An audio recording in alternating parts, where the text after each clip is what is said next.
उसने अपने जीवन को व्यर्थ नष्ट कर दिया जिसने एक बार भी वृंदावन का दर्शन नहीं किया। और यदि एक बार वृंदावन का दर्शन कर लिया जीवन में एक बार, वो कभी नरक नहीं जाएगा, उसकी कभी दुर्गति नहीं हो सकती। कितना बढ़िया लाभ है। भगवान के एक वचन है, अपनो परण विशार भगत को पूरो परण निभाऊं। संतों की वाणी पर दृढ़ विश्वास कर लो, भगवान अपनी बात झूठी कर सकते, संतों की नहीं। जब भीष्म जी ने भगवान को देखा, दासी रूप से द्रौपदी को लेकर हमारे पास आए और हमें छल से आशीर्वाद दिलवा दिया, सौभाग्यवती भव, तब कहा ठीक है, मुझे पता चल गया है कि मेरे प्रण का तो खंडन होगा ही, क्योंकि आप हो। आपने जब मैंने प्रण लिया पांचों पांडवों को जीवित रहा तो मारूंगा, तो आपने सौभाग्यवती का आशीर्वाद दिलवा दिया। तो आज मैं गंगा पुत्र भीष्म आपके बल से प्रण लेता हूं कि आपने जो प्रण किया था कि महाभारत युद्ध में अस्त्र नहीं कहूंगा, तो मैं गंगा का पुत्र भीष्म नहीं कहलाऊंगा यदि कल तो आपसे अस्त्र ग्रहण न करवा दूं। भगवान ने कहा आपके लिए, पर अपना प्रण तोड़ना है मेरे लिए कोई खास बात नहीं। अपनो परण विसार भगत को पूर्व परण निभाओ। ये महान रसिक महापुरुष कह रहे हैं, सकृदपि यदि दृष्टा हंत वृंदाटवीत्वम, तुम सकृदपि यदि राधा कृष्ण नामाभ्यधाई, वृंदावन में आकर के यदि जय जय श्री राधे बोले या राधा कृष्ण नाम उच्चारण किया, सकृदपि यदि भक्त्या सन्नतस्त्वत् प्रपन्नो, भक्ति भाव से भरकर वृंदावन में एक बार प्रणाम कर लिया, एक बार लौट गए, तो ध्रुव महा, ध्रुव माने सत्य, आहा परम सत्य बात है, माम नो उपेक्षता से, हे वृंदावन आप कभी उसकी उपेक्षा नहीं करेंगे, अर्थात उसको निश्चित आप अपने में बुला लेंगे।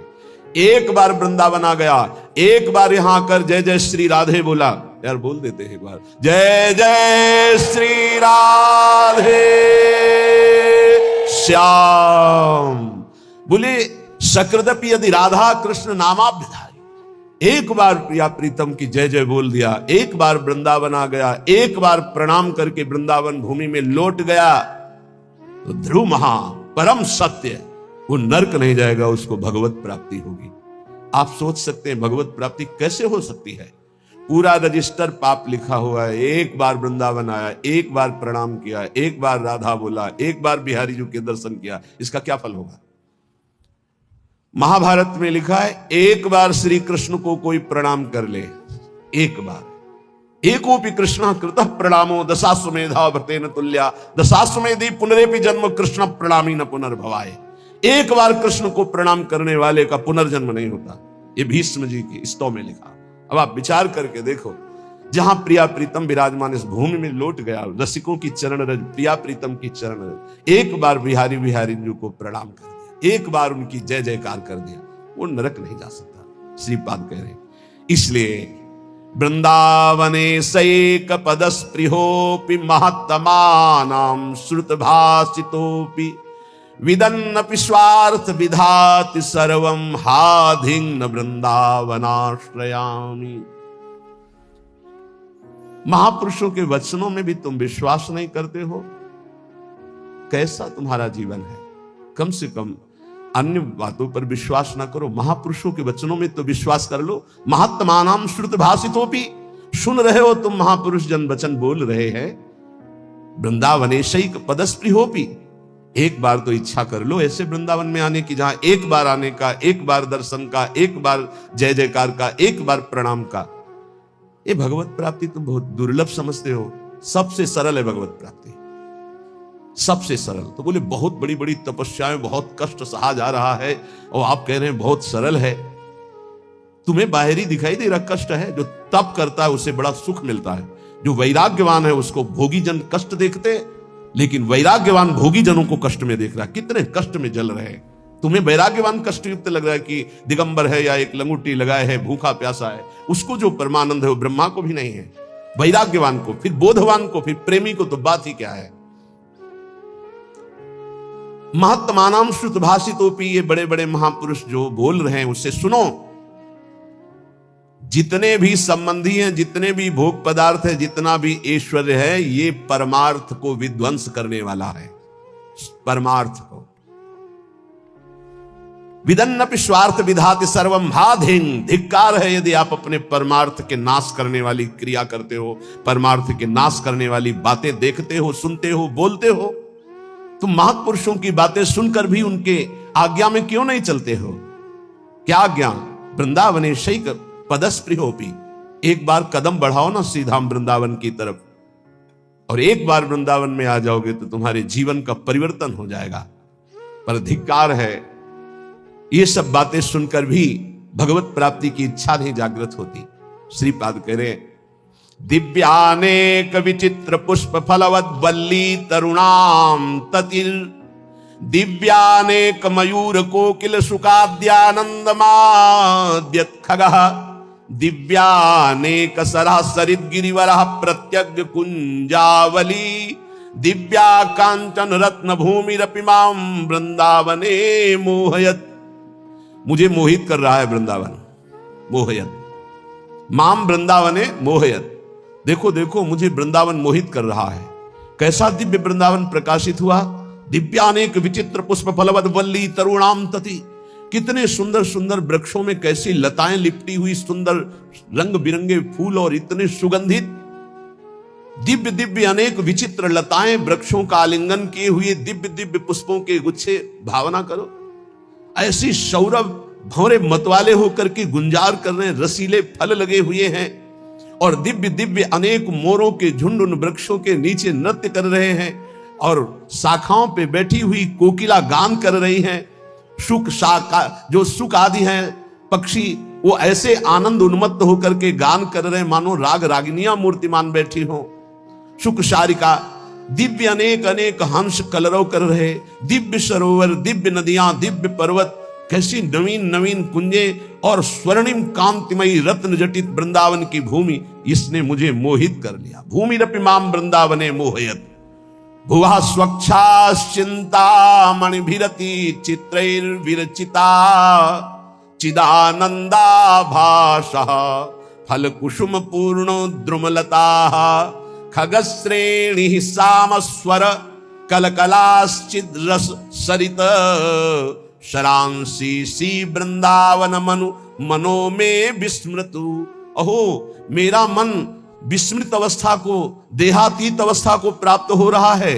कैसी सुंदर स्वच्छ भूमि वृंदावन की, दिव्य वृंदावन की, करोड़ करोड़ चिंतामणियों से जटित ये भूमि, कैसा सुंदर रास मंडल, कैसी चिन्मय लताएं, कैसा चिन्मय फल, कैसे चिन्मय पुष्प, और यहां के पक्षी जब गान करते हैं तो शाम वेद की ध्वनि प्रकट होती है। खगश्रेणी सामस्वर कलकलाश्चिद रस सरिते, अर्थात जो वृंदावन के पक्षियों की चहचहाट कलरव है, इनको जो श्रवण करता है तो चारों वेदों के पाठ का उसे फल मिल जाता है। धाम है, बड़ा दिव्य है। राधा यशो मुखर मत खगावली के यहां के पक्षी श्री जी का जस गान कर रहे हैं, और यहां के जो सरोवर हैं उनका जो जल है, भूमि में ऐसा कोई तीर्थ नहीं है जो वृंदावन ब्रज धाम के सरोवरों की जल की समानता कर सके, क्योंकि जितने तीर्थ हैं तीर्थ पाद श्री हरि के चरणों से है, और यहां तीर्थ पाद हरि जिन चरणों में नमन करते, प्रिया चरण रज जान के लुठत रसिक सिरमौर, वो लाडली जू का ये क्रीड़ा स्थल है वृंदावन, ये ब्रज भूमि। इसलिए श्रीपाद कितनी महिमा की बात कहे। वृंदारण्ये वरम श्याम क्रमिरपि परतो नो चिदानंद देहो। मुझे वृंदावन में नाली का कीड़ा बना दिया जाए, मैं याचना करता हूं, और वृंदावन के बाहर मुझे चिदानंद देह प्राप्त नहीं चाहिए। ये जब वृंदावन की दिव्य महिमा को श्रीपाद जाने तो ये बात कही। ये कैसी कोई साधारण बात नहीं है। ये मानव देह में ऋषि स्वरूप से दिव्य वृंदावन का आनंद ले रहे हैं, तो क्या कह रहे हैं? वृंदारण्ये वरम, मैं श्रेष्ठ मानूंगा। श्याम क्रमिरपि, यदि मुझे कीड़ा बना दिया जाए नाली का। परतरो न चिदानंद देहो, अन्यत्र मुझे चिदानंद देहधारी बना दिया जाए तो मुझे नहीं चाहिए। क्या है दिव्य वृंदावन की अनुपम महामाधुरी। श्री भट्ट देवाचार्य जी कह रहे हैं, यदि वृंदावन के बाहर मुझे हरि भी मिले तो मैं आंख उठा के नहीं देखूंगा। विपिन राज सीमा के बाहर हरि हूं को न निहार, रे मन वृंदा विपिन निहार। यद्यपि मिले कोटि चिंतामणि तऊ न हाथ पसार। जय श्री भट्ट धूलि धूसर तन ये आशा उर्धार, रे मन वृंदा विपिन निहार। ए भाई, वृंदावन के बाहर हरि भी हो तो आंख मत लड़ाना, मत आंख उठा के देखना, क्योंकि वृंदावन के बाहर होते हुए चतुर्भुज नारायण रूप हो गए। यही ब्रह्महृद क्रूर घाट से बाहर होते ही प्रभु का स्वरूप चतुर्भुज स्वरूप भगवान का अद्भुत वैभव प्रकाशित हो गया। क्योंकि वहीं देखा अक्रूर जी ने कि अनंत शेष सैया पर शयन करने वाले चतुर्भुज नारायण वही शेष जी बलराम और वही भगवान नारायण हरि रूप। हमारे जो द्विज मुरली मनोहर वृंदावन विहारी नवनिवृत्त निकुंज से पधारे वो यही हैं, कभी एक कदम भी बाहर नहीं गए। वृंदावन परित्यज्य पाद में कम न गच्छति, ये एकांतिक रहस्य भगवान का प्रेमी जनों के सिवा और कोई नहीं जानता। भगवत रसिक रसिक की बातें रसिक बिना को समझ सके ना। श्रीपाद कह रहे हैं, जहां श्री भट्ट देवाचार्य जी कह रहे धूल धूसर तन, बस ये सबसे बड़ी उपलब्धि है। वृंदावन की रजल शरीर में लगी हो और प्राण छूट रहे हो राधा राधा राधा, तो वो बात बनेगी जो बड़े बड़े योग साधना से नहीं बनती। इसीलिए कह रहे आंख उठा के बाहर मत देखो, धैर्य पूर्वक समय काट लो, इसी रज में प्राण त्याग दो। वृंदारण्य वरम श्याम, वरम माने श्रेष्ठ होता है। मेरे लिए सबसे श्रेष्ठ बात क्या होगी कि यदि मुझे वृंदावन में कीड़ा बना दिया जाए। क्रमीरपि पर तो न चिदानंद देहा, बाहर मुझे कहीं चिदानंद देह भी मिले तो मुझे नहीं स्वीकार है, वृंदावन में मुझे कीड़ा बनना स्वीकार है। रंकोपि श्याम तुल्य परमहीन परत्राद्भुतानंत भूति, यहां मुझे रंकोपि बहुत गरीब दरिद्र बना के रखा जाए तो मैं रहना पसंद करूंगा, लेकिन वृंदावन के बाहर मुझे अनंत विभूतियों का स्वामी बना दिया जाए तो मैं रहना पसंद नहीं करूंगा।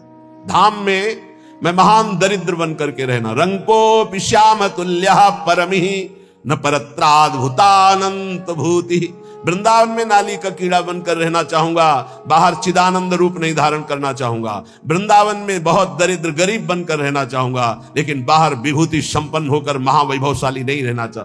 शून्योपि श्यामि श्री हरि भजन लवेनाति तुच्छार्थ मात्रे, लुब्धो नान्यत्र गोपी जन रमण पदाम्भोज दीक्षा सुखेपि। गजब कर दिया। वृंदावन में एक सेकेंड के लिए भी भजन ना हो तो मुझे कोई परवाह नहीं। लव शून्यम, शून्य पिश्यामी हरि भजन लवे नाति, एक क्षण पूरे जीवन भजन ना हो तो मुझे कोई परवाह नहीं। काफी अच्छा लग रहा होगा, नहीं लग रहा? यही समस्या है। इन महापुरुषों के हृदय की बात को समझना थोड़ा कठिन है। देखो, जिसको इतना वृंदावन से प्रेम वो भजन बिना रह कैसे सकता है? हमको ही बता दो, कैसे रह सकता है? भजन का मतलब क्या होता है? जिससे अधिक प्यार होता है उसका चिंतन होता है। इनको वृंदावन से प्यार है तो वृंदावन की गोद में प्रिया प्रीतम खेल रहे हैं। ये प्रिया प्रीतम के बिना एक सेकेंड नहीं रह सकते, इनके प्राण निकल जाए, ये जी नहीं सकते। अभी आपने ऊपर सुना कि तुम महापुरुषों की बातों को सुनकर धारण क्यों नहीं करते हो? देखो वृंदावन कैसा चिदानंद रूप प्रकाशित करता है। अभी सुना आपने, ये तो कुंज निकुंजों की शोभा में जो विहरण करने वाले हैं वो प्रभु, क्या वो श्रीपाद को नहीं दिखाई दे रहे? ऐसे महापुरुष जैसे हरिराम व्यास जी करे, काहू के बल भजन को काहू के आचार, व्यास भरोसे कुंवर के सोवत पांव पसार। तो लगता है इनको भजन से मतलब नहीं। भैया इनका रोम रोम भजन में है।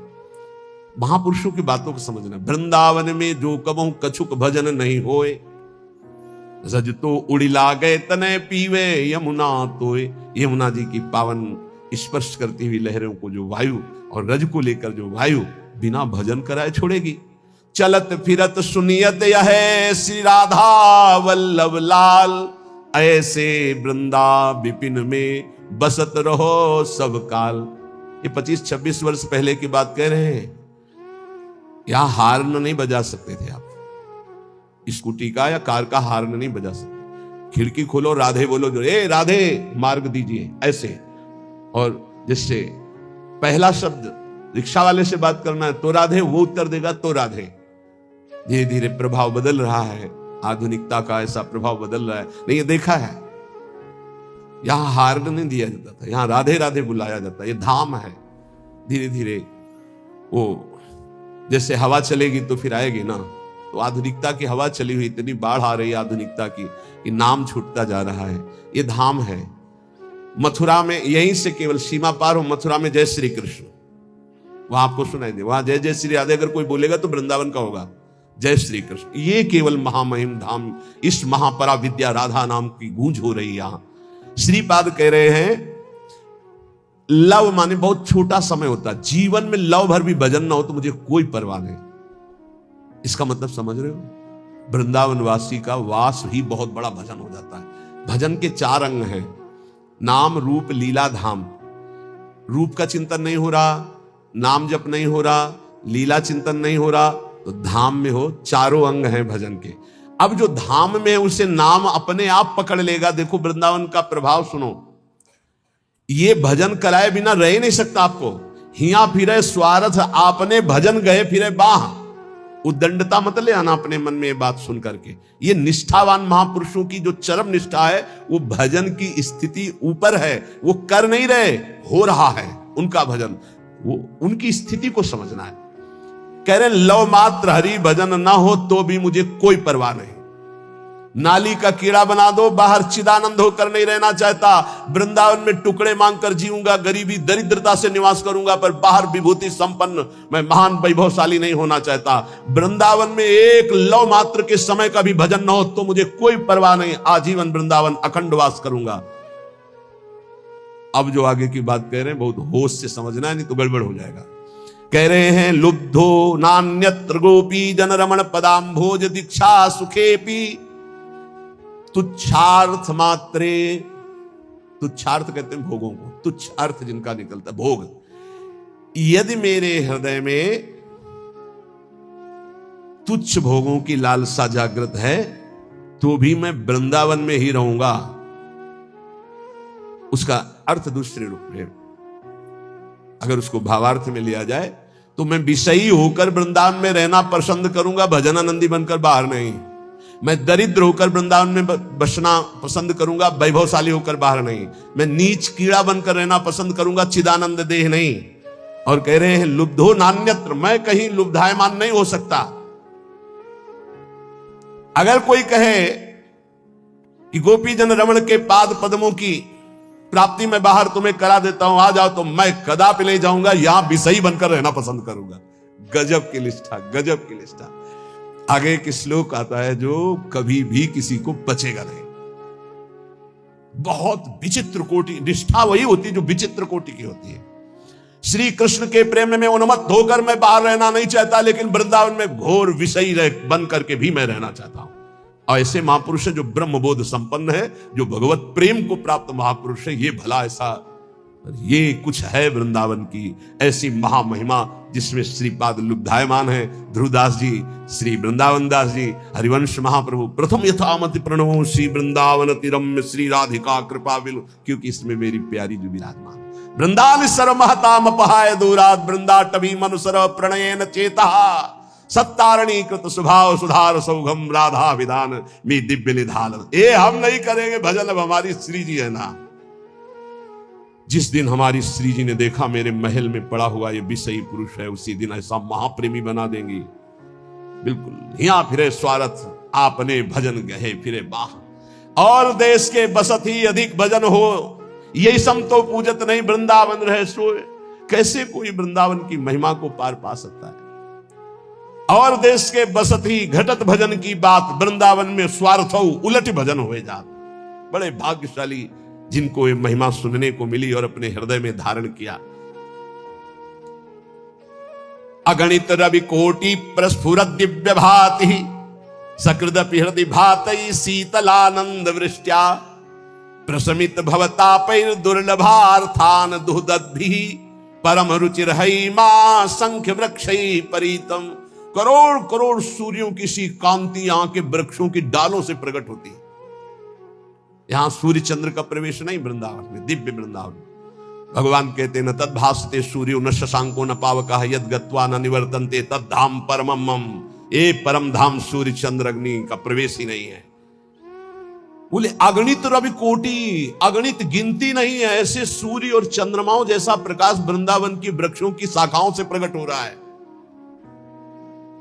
कैसा रमणीय वृंदावन, जहां हमारे प्रिया प्रीतम गल भैया दिए हुए चल रहे, कोई सखी छत्र लिए, कोई चवर लिए, कोई बाजत मृद मृदंग नाचत सभय सुधंग, नृत्य करते हुए कोई आगे चल रहे, कोई मृदंग वीणा वेणु ऐसे वाद्य बजा रहे, कोई पुष्पांजलि अर्पित करे, कोई जय हो खग मृग पशु पंछियों का कोलाहल, और ऐसी सुंदर सुंदर दिव्य लताएं फूली हुई प्रिया प्रीतम के अंग की सौरभ संपूर्ण वृंदावन को सुवासित कर रही। ये चिदानंद सुख, इसीलिए कहते हैं मानव देह से ही ये प्राप्त हो सकता है, और सबको सौभाग्य नहीं मिला। ये पूरे विश्व में कितने प्राणी हैं? अरे भारत में मनुष्य केवल 140 करोड़ बताए गए। कितने बैठे हैं? 2, 500, 1000 इतने हैं। कितने सुनेंगे? इनमें कितने पकड़ेंगे?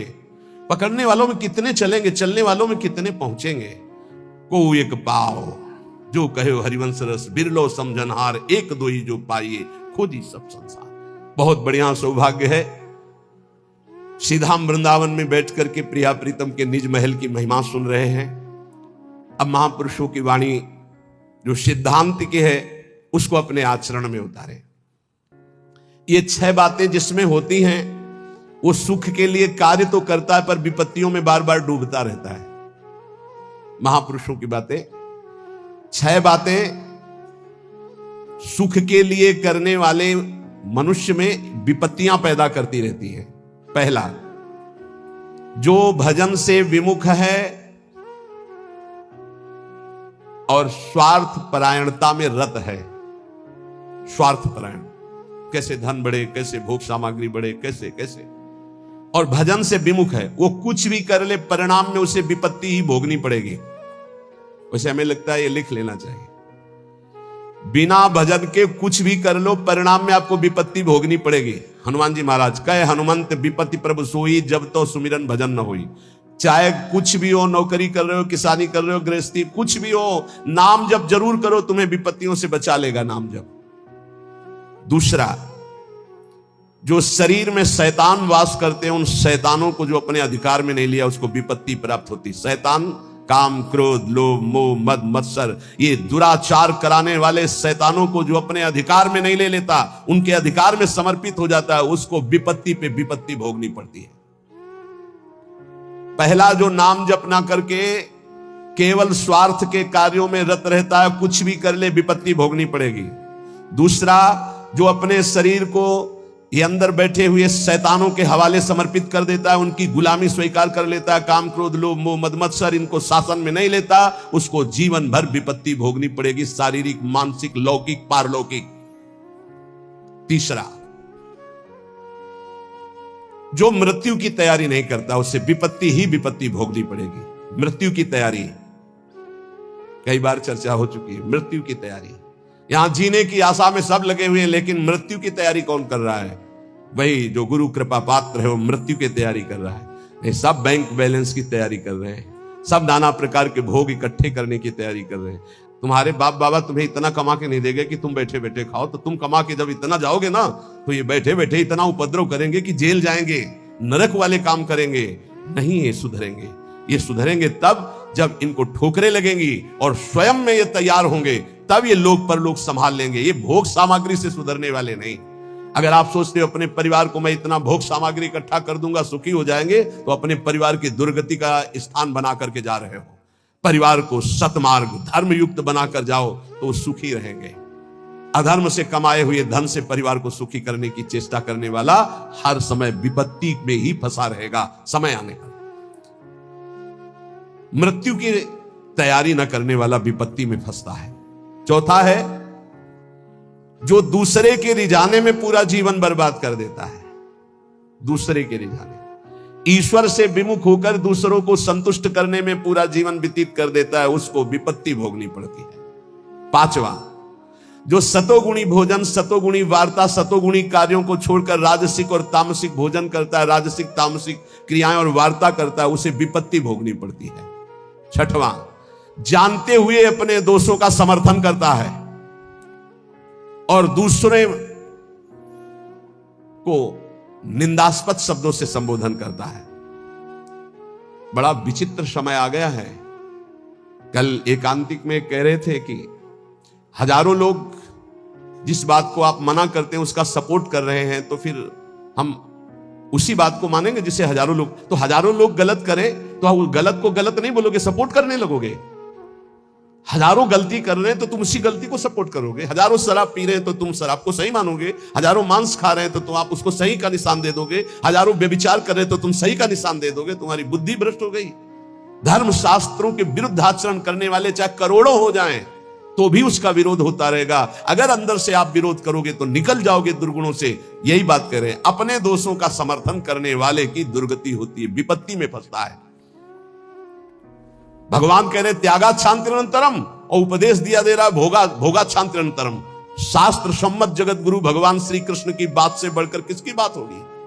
ब्रह्म ऋषि जन भगवान की ही तो दी हुई बातों का अनुभव करके बोलते हैं। ये कौन सी रीति चल गई है। मनमानी आचरणों को साधना कहा जाता है। अपने दोषों का समर्थन करके उसे कहा जाता है वो पुराने जमाने की बातें थी, अब ये बातें माननी पड़ेगी। नहीं, ये 6 बातें जिनमें हैं उनको विपत्ति भोगनी पड़ेगी। करते सुख के लिए परिणाम दुख मिलता है। जो आनंद की प्राप्ति करना चाहते हैं वो जगत में नहीं है, वो प्रभु में है। इसलिए सहनशील बनो। आए हुए अंदर काम वेग को, क्रोध वेग को, लोभ के वेग को सहना सीखो। जो सहन करता है वही साधक है। जो सहन कर जाता है वही महात्मा है। जो अपने दोषों का शोधक है, शोध कर दोषों का त्याग करता है, वही जगत का उद्धार करने वाला महात्मा बनता है।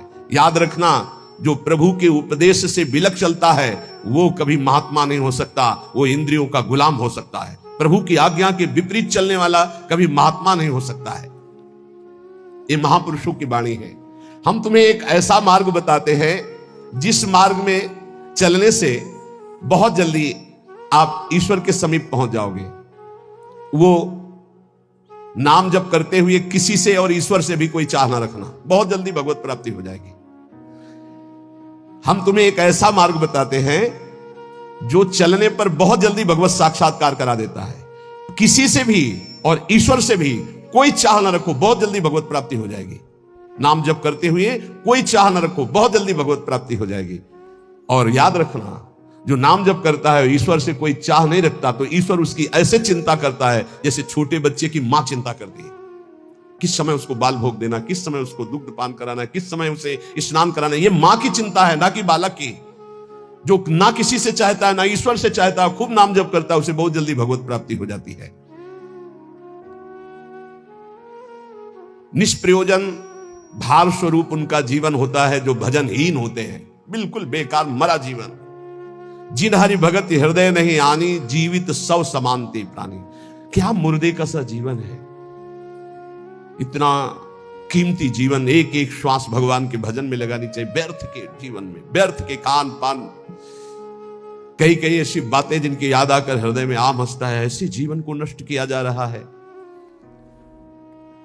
भ्रमण में सब दृश्य देखें। गंगा का किनारा पावन तपस्वियों के लिए भी और राक्षसों के लिए भी है। जो पावन स्थान तप के लिए है, वही राक्षसों के दंडकारण्य में तपस्वी भी तपस्या करते थे और राक्षस भी रहते थे। दोनों का ये व्यर्थ जीवन, निरर्थक जीवन, जो अपनी वासनाओं की पूर्ति के लिए दूसरे जीवों को तड़पा तड़पा के, फिर काल उनको तड़पा तड़पा के मारता है, सांस लेने का अवसर नहीं देता। इसलिए निष्प्रयोजन भार स्वरूप मानो जीवन मत जियो। कीमती जीवन है। जिनका भोजन पवित्र है, उनके विचार पवित्र हैं, वही एकांत में ईश्वर अर्पण बुद्धि से अपने समय को व्यतीत करते हैं। कार्य करते हुए एकांतिक अर्थात अंदर चिंतन चल रहा है, ईश्वर अर्पण। सात्विक भोजन भूख की अपेक्षा कम खाओगे तो भजन बहुत जोर का होगा। लौकिक प्रतिष्ठा बढ़ने लगे तो भगवान से प्रार्थना करो कि आपका स्मरण न छूटने पावे, लौकिक प्रतिष्ठा में महत्व न होने पावे। जानबूझकर सुख सुविधाओं का त्याग करके जितनी कम वस्तुओं का सेवन कर सको, कम पैसे वाली वस्तुओं का, उतना ही तुम्हारा ईश्वर के प्रति प्रेम बढ़ेगा। ईश्वर इच्छा को जानने वाला ही महात्मा होता है। जोई जोई प्यारो करे सोई मोई भावे, मेरे प्यारे की क्या इच्छा है ये महात्मा जानता है। अन्याय से प्राप्त वस्तुओं को पाने वाले के सारे करण पाप लिप्त हो जाते हैं। अंतःकरण, बुद्धि, मन, चित्त, अहंकार, वो इच्छा ना होने पर भी दूषित अन्न के कारण पाप इच्छा प्रकट होकर उससे पाप कराती है। जो घूस लेता है, अन्याय पूर्वक निर्णय करता है, ऐसों का धन उनके परिवार को नष्ट कर देता है, और उनका किया हुआ दान जिसके पास जाता है उसकी अंतःकरण की वृत्ति को नष्ट करके पाप आचरण करवाता है। इसलिए भगवत मार्ग में चलने वाले उपासकों को घूस लेने वालों से जो प्रतिग्रह दान लेना है उनसे बचे। खूब खुली बात है। ये जो अन्याय अधर्म करना पैसे के बल से सीख गए हैं, अपने पद का दुरुपयोग, ऐसे लोगों से जो दान लिया जाता है, ऐसे लोगों से जो अर्थ लिया जाता है, वो केवल पाप विचार बढ़ाता है, पाप आचरण बढ़ाता है। इसलिए बहुत सावधान। देखा महाप्रभु चैतन्य देव से जब महाराज प्रताप रुद्र बड़े महाभागवत थे, उनके दर्शन करने की बात सामने रखी गई कि वो दर्शन करने आना चाहते, तो उन्होंने कहा तुमने क्या समझ रखा है? एक मैं वीतराग सन्यासी, मैं राजा के दर्शन के उनके लिए दरबार में जाऊं या उनको यहां बुलाऊं, मुझे क्या आवश्यकता है? नहीं, राज दर्शन भी निषेध। ऐसा जो उपासक चाहता है कि मैं सच्चे भाव से भगवान के मार्ग में चलूं, तो पाप कर्म करने वालों से, उनके द्वारा दी हुई वस्तुओं से बहुत दूर बच करके भूखे रह जाओगे तो ठीक है, उनका अन्न न जाने पावे। ईश्वर भक्त अदृश्य परमात्मा की इच्छा का अनुमोदन करता रहता है और वो देखता रहता है कि मृत्यु हर समय हमारी प्रत्येक श्वासों को गिन रही है। इसलिए वो सर्वांग सुंदर होने पर भी अपने शरीर का राग नहीं रखता और तपश्चर्या के द्वारा, शरीर के द्वारा भगवान को प्राप्त कर लेता है। ईश्वर के सिवा दूसरी कोई भी वस्तु मिलेगी वो टिकाऊ नहीं होगी, परिवर्तनशील होगी, नाशवान होगी। मनुष्य जीवन प्राप्त करके ईश्वर को प्राप्त करना ही खास वस्तु प्राप्त करना है। बाहर से निर्धन देखने वाला उस नाम जापक को नहीं जानता कि कितना बड़ा धनी सर्वलोक महेश्वर भगवान को अपने अधीन किए रहता है, जो निरंतर नाम जप करते हुए बाहर से निर्धन रहता है। तुम बाहर से निर्धन दिखते हुए अंदर से महान धनी हो यदि नाम जप करते हो, और ये बाहर से जो धनी दिखाते हैं अंदर से खोखले हैं, इनके पास अहंकार गर्व के सिवा कोई सच्चिदानंद बात नहीं है। इसलिए ईश्वर का अवलंबन अर्थात भगवान की शरणागति, ऋषि मुनि भक्त जनों के द्वारा जो दिए गए वचन, उनका मनन, खान पान पवित्र जगह से, हिंसा और निंदा करने वालों से बिल्कुल बचो, उनका कोई भी शब्द या भोजन या संग ना आने पावे, निषिद्ध विषयों से दूर रहो, कुछ भी भोगने की इच्छा उठे उसको दबाकर रौंद डालो। ये तब भगवत प्राप्ति की योग्य बनता है। जो महात्मा आचार विचार परायण होकर धर्म में चले हैं उन्हीं के अनुसार चलो। सत्कार्यों में स्थिति प्राप्त करने के लिए उन महात्माओं का अनुसरण अत्यंत आवश्यक है। इस जगत में प्रभु के समान कोई सच्चा सहायक नहीं है। मूर्तिमान प्रभु के सहायक स्वरूप ये महापुरुष जन है, इन्हीं का आश्रय ले लो, इन्हीं के पीछे चलो तो सतमार्ग का दर्शन हो जाएगा। सतमार्ग पर चलाने के लिए ही पहली पीढ़ी जो हमारे गुरुजनों की है उसका अनुसरण करना है। महाजनों गतेन सपंथा, संसार केवल फंसाने वाला है, महापुरुष ही केवल मुक्त करने वाले हैं। कल एक भगत कह रहे थे, हमारे पिताजी ने कसम खवाया कि वृंदावन गए तो तुम्हें हमारी कसम है, हमारा मुख देखोगे, कसम का मतलब ही। बोले आपको गाली देते हैं। हम कहा धन्यवाद, कम से कम गाली दे रहे, साफ तो नहीं दिया। दक्ष ने साफ दे दिया नारद जी को, नारद जी को साफ दे दिया। कब? जब उनके पुत्रों को बाबाजी बना दिया। भगवान के मार्ग में जब प्रशस्त कर दिया दक्ष के पुत्रों को, तो दक्ष जी ने जल हाथ में लिया। जब नारद जी गए तो ये नहीं पूछा कि क्या हालचाल, कहा मैं साफ देता हूं, हमारे पुत्रों को भगवत मार्ग में लगा दिया, तुम 2 घड़ी से ज्यादा कहीं जिंदगी में टिकी ना पाओ। 2 घड़ी का मतलब होता है 48 मिनट। बोले इतने में तुम बहुत बड़ा काम कर देंगे, 48 मिनट में तुम बाबा जी बना देंगे भगवत मार्ग के पति। बोले आपके प्रवचन सुनकर हम माला जप करते हैं, वाणी पाठ करते हैं, थोड़ा तिलक लगा लेते हैं, वृंदावन की तो वो कहते हमारे लड़के को बर्बाद कर दिया इस नाम लेके। तो बात सही है, जो अपनी श्वासों को व्यर्थ में बर्बाद करते हैं, शराब पीते हैं, मांस खाते हैं, बेविचार करते हैं, गंदे आचरण में चलते हैं, क्या कैसे माता पिता हैं इस बात के लिए राजी हैं कि मेरा बेटा नरक जाए? इस बात के लिए राजी कि मेरा बेटा गलत आचरण करे, और वही शराब पी के जब आवे तो दो चार मुझे थप्पड़ मार के घर से बाहर करे, ये आचरण?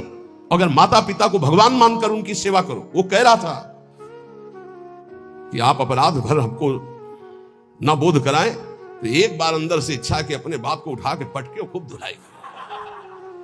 तो हम कहा अगर हमें मित्र मानते हो तो एक शब्द भी कटु मत बोलना। गुरु मानते हो कि नहीं वो तो तुम जानो, दोस्ती के लिए तो हम हाथ फैलाते हैं, हम हित मित्र हैं। अगर हमें मित्र मानते हो तो ऐसे माता पिता के रोज पैर छुओ, उनमें भगवान की भावना करो और मेहनत करो, लेबरी करके भी कमाओ और उनको खवाओ पियाओ, और वो जब हमारी निंदा करें तो कान में अंगुली डाल लो और अपने सतमार्ग में चलो। बड़ा विचित्र समय है। जो माता पिता प्रथम गुरु कहे गए हैं, भगवान के मार्ग में चलाने वाले या सतमार्ग में चलाने वाले या संसार में कदम हमारे जो बढ़े, धन्य है वो मां जो अपने रक्त को दुग्ध बनाकर मुझे पान कराकर इतना बड़ा किया। धन्य है वो पिता जो मेहनत करके हमको पढ़ाया लिखाया। अब वो चाहे जितना कड़ुआ बोले, हम उसे भगवान की तरह पूजेंगे, सबको ये मानना चाहिए। उनकी वृद्धावस्था वो कुछ भी बोल सकते हैं, बड़े लोग हैं, हमें उनकी सेवा करनी और सतमार्ग में चलना है। तो यहां कह रहे कि महापुरुषों के सिवा अपना कोई सतमार्ग बताने वाला नहीं, इसलिए संतों की बात को मानना चाहिए। वो अहेतुकी मित्र हैं, तुम्हारा अमंगल नहीं कर सकते हैं। इस जगत में प्रभु के समान कोई सच्चा सहायक नहीं, और प्रभु ही महापुरुषों के रूप में प्रेरित करते हैं आकर के अपने मार्ग को। इसलिए मन को सत्य मार्ग में चलाने के लिए पहली सीढ़ी संत महापुरुषों के वचनों के आधार पर चलो। आज हम सबके ऋणी हैं, सच्ची हृदय से ऋणी हैं, धन्यवाद देते हैं कि आज इस कलयुग के प्रचंड तांडव काल में आप संतों की बात मान रहे हैं। इसलिए हम आपके चरणों में प्रणाम करते हैं, क्योंकि इसमें आपका मंगल है। आप स्वस्थ रहेंगे, आप भगवत भजन करते हुए अच्छे आचरण वाले रहेंगे, तो आप हमारे बहुत बड़े हितैषी हुए, क्योंकि आप सुखी हैं, आपका मंगल हुआ तो मेरे कर्तव्य का पालन हो गया, मेरे साधु वेश का धारण करना सार्थक हो गया। आप हमारे बड़े सहयोगी हैं, आप हमारी भागवतिक उन्नति के बहुत बड़े कारण बन गए, क्योंकि हम धन्यवाद के पात्र तभी बनेंगे जब हमारी बात को मानकर आप धन्य हो जाएंगे। हमारा कल्याण हो गया, हमारा मोक्ष हो गया तो बहुत छोटी बात है। अगर हमारी बात से आपका कल्याण न हुआ तो हमारी बात की बात क्या रहेगी? तो हमारी बात को सार्थक और समर्थ बनाना आपका कर्तव्य है। यदि आपने अपने कर्तव्य का पालन किया तो मेरे कर्तव्य का अपने आप पालन हो जाएगा कि मेरा साधु वेश धारण करना, मेरा जीवन धारण करना, मेरा भजन करना, मेरा सतमार्ग में चलना सार्थक हो गया। हमारे देश के यदि 2-4 हजार लोग भी कुमार्गामी प्रवृत्तियों को छोड़कर भगवत मार्ग में चल रहे तो हृदय से आशीर्वाद देता हूं। आशीष देने के लिए तपस्या की जरूरत नहीं होती। मां अपने बच्चे को आशीष देती तपस्या से नहीं, दुलार से। आप स्वस्थ रहिए, आपकी बुद्धि स्वस्थ रहे, आपके जीवन का परम लक्ष्य भगवत प्राप्ति आपके हाथ में आवे, आप कभी गलत आचरणों में ना फंसे। अगर वार्ता को सुन करके अपने मन में धारण करेंगे तो निश्चित ये वस्तु आपको प्राप्त होगी, क्योंकि हमारा जन्म सिद्ध अधिकार है भगवत प्राप्ति करना। जो संतों में पूर्ण श्रद्धा रखते हैं, अध्यात्म विषय में चलना चाहते हैं, उनको परमात्मा साक्षात्कार निश्चित हो जाता है। जो संतों में पूर्ण विश्वास करते कि ये जो कह रहे सत्य। कभी भी अगर दान शब्द का आया है तो मन का दान कीजिए, श्वासों का दान कीजिए, अपने जीवन का एक एक कर्म भगवान को समर्पित कर। ये शुद्ध बातें परमार्थ की। अगर कभी दान पुण्य की बात चली तो पहले कह दिया है कि शास्त्र में लिखा है इसलिए पढ़ रहा हूं, हमारी आस्था इस पर नहीं है। हमारी आस्था का विषय हर श्वास भगवान नाम स्मरण हो, यही जीवन का परम लाभ। भगवान श्री कृष्ण चंद्र जी कृपा करके वर्णन करते हैं कि जब साधना अवस्था से सिद्धावस्था में उपासक पहुंचता है तो उसकी स्थिति क्या होती है? बोले यदृच्छालाभ संतुष्टो द्वंद्वातीतो विमत्सरहा समा सिद्धावसिद्धौ च कृत्वापि न निबध्यते। अपने आप जो कुछ भगवान की इच्छा से व्यवस्था हो जाती है उसमें वो संतुष्ट रहता है, सिद्ध पुरुष। तो साधक को सिद्धों का अनुसरण करना चाहिए। जथा लाभ संतोष सदा काहू सो कछु न चाहोगे, बहुत बड़ी सिद्धि है। यदि अच्छा लाभ संतुष्टो, मांगना बंद कर दो, ना भगवान से मांगो ना किसी मनुष्य से मांगो, मांगना बंद कर दो। यहां कह रहे मांगो मत, तो ऐसे देने के लिए बोलो मत, दोनों बातें संभाल के। भगवान की इच्छा है ऐसे कर दिया, नहीं आया तो बोलना नहीं।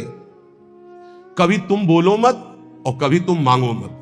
ऐसे बोलने से अपराध लगता है और ऐसे मांगने से अपने इष्ट की निष्ठा जाती है। और बोल दिया तो कर्जा समझ लेना, और मांग लिया तो आश्रय छूट गया, ये बात समझ लेना। दोनों को अपनी अपनी निष्ठा में रखना है, ना मांगना है और ना देने के लिए बोलना है। ऐसे दे दो, कोई जान नहीं पाया।